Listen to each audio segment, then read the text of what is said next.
I love the Switch. It's probably my favorite console that's available right now, even over the PS5 and the Xbox Series X. It's probably the one I put the most time into, depending on when the new hot game is being released, obviously. But when I have the option to play a multi-platform game on any of them, and I'm not going to take a big graphical hit on the Switch, I choose to play it on the Switch. Right now, I'm playing a ton of Cyber Shadow, and, it's a 2D game. It's not taking a big graphical hit by being on the Switch, so I prefer to play it there because I have the option to play it on the TV or play it portably. The problem I have with the Switch, though, and I've had this since day one, is controllers.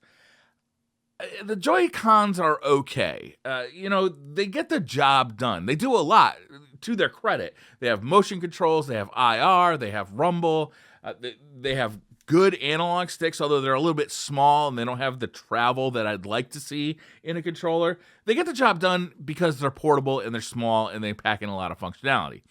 Now, last week I made a video about the Hori Split Pad Pros, and I really like these, but they don't offer all the functionality of a Joy-Con. And you can definitely play with the official Switch Pro controller. But this controller, to me, has some sacrifices as well. Obviously, you don't want to travel with this thing. It's very large, it's very bulky, and it's very heavy. The D-pad also is not one of my favorite D-pads that Nintendo's ever made. When I'm playing something like Cyber Shadow, I'm definitely looking for a better D-pad than what the Pro controller offers. Also, when I'm playing portably, this just doesn't work. You can get plastic adapters that hold the Switch on top of the controller, and it's awkward, and it's weird, and I don't want that. So I'd really like an all-in-one solution. Something like the Joy-Con, but more comfortable with a real D-pad that I could take with me. So that's the quest today, is can I find the perfect Switch controller? Is that available? So let's find out. All of the controllers that we look at today, I'll put a link down in the description of this video for, so if you do buy them through that Amazon affiliate link, it does help out the channel. The first controller we're going to be looking at is the Dobe. I like to call it the Doge, and I don't like this controller. There's a bunch of reasons why. There are a couple of reasons to like it. Right off the bat, you can feel that it's more ergonomic than something like a Switch. It has these great big handles on it. They fit into the palm of the hand. You don't have to use your pinkies to support the Switch while you're playing on it. The triggers are in a comfortable location, both the bumpers and the triggers. The buttons are big and they feel good to press. The problem starts coming in with the analog sticks and the D-pad. So the left analog stick is amazing. It feels like an Xbox One joystick analog stick or a control pad analog stick. It feels right. It feels good. But the left one, I don't understand this at all. They decided that they wanted to make this replaceable, and they give you 3 different kind of replaceable pads for it. But they're all made of hard plastic. They don't have any rubber coating to them. So your finger just slips all over it. It feels awful. And, I don't understand this decision at all. I would have much rather seen a matching stick as what's on the left side over here. I don't see what the problem is over here. I don't get it. I really don't get it. The D-pad also has some issues. At first glimpse, it feels good. It's kind of more clicky than something that you might be used to on like a Super Nintendo style pad.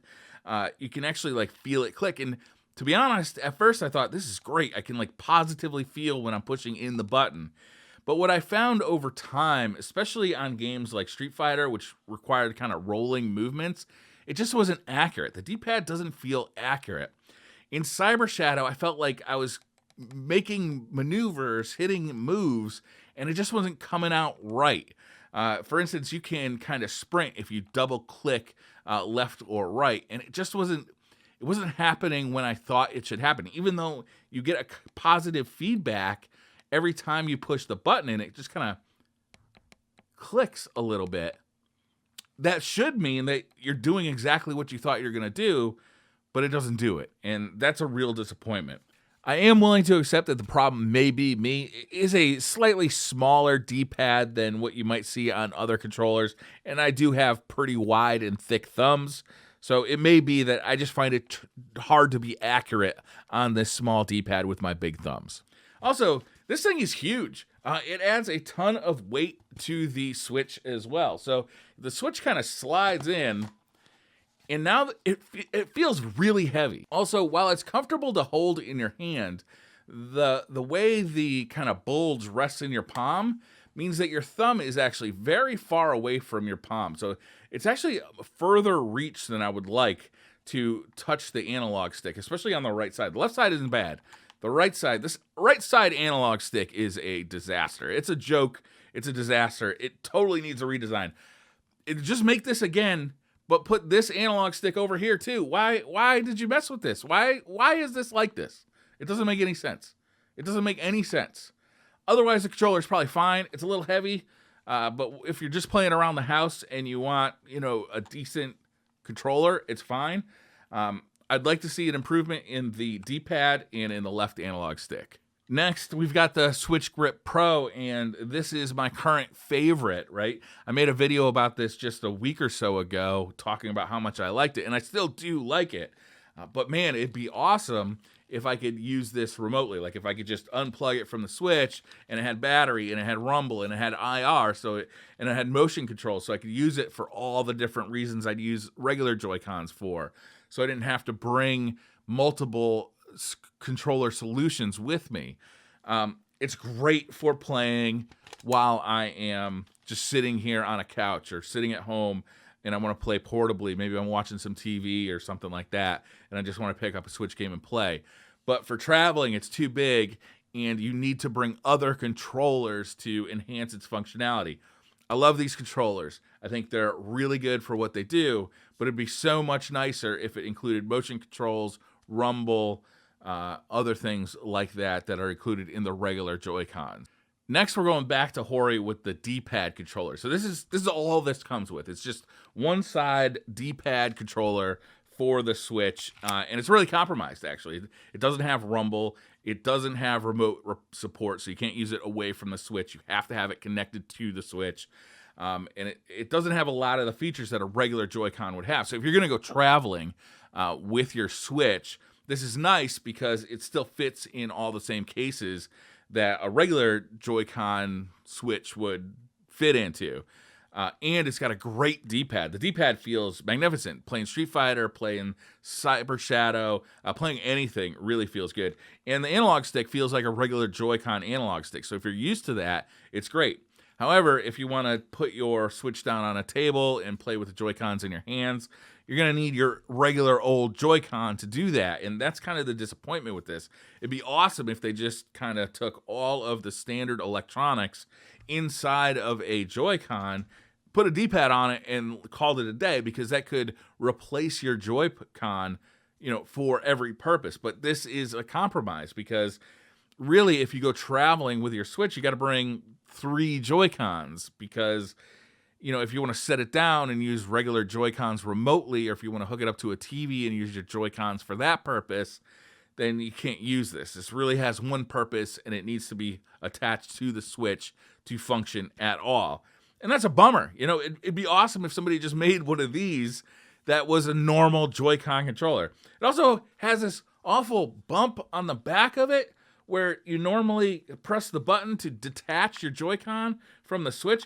It's raised like way high, and like my fingers hit it, and it's annoying. It's scratchy, and I don't like that. Why did you do that, Hori? It seems like a bad design. Other than that, I love that it's a great D-pad, but it doesn't solve a lot of my problems with the Switch and the regular Joy-Cons. I still have to kind of support the thing with my pinkies to keep it up, and it's not comfortable over long play sessions. My hands cramp up. It's good in a pinch. It's better than using the 4 buttons for a D-pad, but really, I don't see myself using this unless I'm traveling. Next, we've got this guy from Binbach. This is a pretty cool controller because it functions both as a Pro controller replacement as well as a Joy-Con replacement. It comes with this kind of adapter plate that kind of links them both together so you can use it as a Pro controller, but it also comes apart and can be slid directly onto the Switch so you can play in portable mode as well. And it really is a great controller with one glaring flaw. So It's comfortable to hold. It's got nice palm grips. All the buttons are well placed. The analog sticks, I think, are some of the best analog sticks on the Switch, especially from third parties. The shoulder buttons are exactly where you expect them to be. The batteries can be charged while the Switch is docked, so the Switch actually charges the batteries in the controller itself. They offer rumble support. They offer motion support. Really, they have almost full functionality that a regular Joy-Con has, but in a much more comfortable form factor. The downside is the D-pad. This is possibly the worst D-pad I've ever used, bar none. Like, it's really that bad. The problem is that it just doesn't accept inputs correctly. The main problem is if I'm pushing left on the D-pad, it almost always registers as up and left. And if I'm pushing right on the D-pad, it almost always registers as down and right. So it wants to register multiple directions at once. It's because that it doesn't have kind of like a knob in the middle, like you can push the whole D-pad down, and it's not accurate. It's fine if you're just using the D-pad to like select weapons or whatever, like if it's not your primary input method. But if you're playing like a 2D game like Cyber Shadow or even like a Street Fighter or something like that, this is not a D-pad that's going to be functional at all. It's really a poor D-pad, which is too bad because in every other regard, I really like this. This is probably my favorite Switch controller, with exception to this horrific, terrible, just no good D-pad. And if they ever come out with like a version 2 of this controller with an improved D-pad, I'll be all over it because this is so close to being the perfect portable and pro Switch controller. The other Switch controller I use a ton is the 8-bit Do Sn30 Pro. This is the Pro version. There's also a Pro Plus version that has handles on it, so it's a little more comfortable, like you hold it in the palms of your hand. I have the Pro version because it's a little more portable. You can slide it into a backpack if you're traveling. Also, I find it joyful to kind of have the Super Nintendo feel to it. It's obviously shaped like a Super Nintendo controller. The analog sticks are great. The D-pad is great. I know that 8-bit Do has had some problems with D-pads in the past. I've absolutely experienced those, but this one has seemed to be flawless for the amount of time I've used it. And I've used it quite a bit because this one can be used on a PC or on the Switch, which is really nice. I've played a ton of gaming on the PC with this as well. I really like this a bunch. The problem is, obviously, again, when you're in portable mode, it's not going to work for you. Yeah, you could get some kind of bracket again, but nobody wants to do that. That's ridiculous. Nobody's going to do that.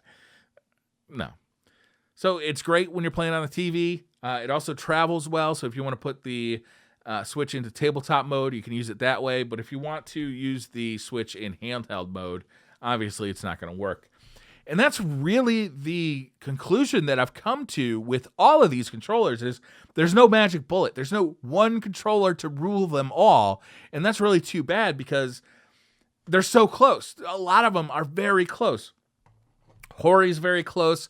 If they had just made this a fully functional Joy-Con, it would be a really nice product. Same with the split pad. If they had made the split pad a fully functional Joy-Con replacement, similar to what Binbach did, I think they'd really have something special because they got a great D-pad, they got great analog sticks, they got great everything, except it doesn't have rumble, it doesn't have motion controls, it doesn't have a lot of the functionality that you need for your Switch in certain situations. Binbach is almost there. Like, all they have to do is put a decent D-pad on here, and they've got a best-in-class controller because this thing can be used as a pro controller, as a handheld controller. It has all the turbo functionality, it has these cool LED rings around it. It does all sorts of really cool stuff, but the D-pad is kind of a deal breaker for me because some of my favorite games you really rely on that D-pad for. And the Dobe controller, let me reach over to get the Dobe controller. This has got some work to do. There's so many compromises with something like this. Just the fact that it's got this huge plate on the back means you can't charge it while you're using it. This analog stick is stupid. There's a lot of problems here. I think these guys are probably the furthest away from making like a great controller. But there's still time out there. Hopefully we can get like that one great controller. But it's not out there yet, and I'll keep looking. I'll let you know if I find one. All of the products I talked about today are linked down below. They are Amazon affiliate links, so they do help out the channel if you buy them through that. Thank you for watching. Hit that like button if you like the video. Hit subscribe if you're new to the channel, and I'll see you guys next time. Bye.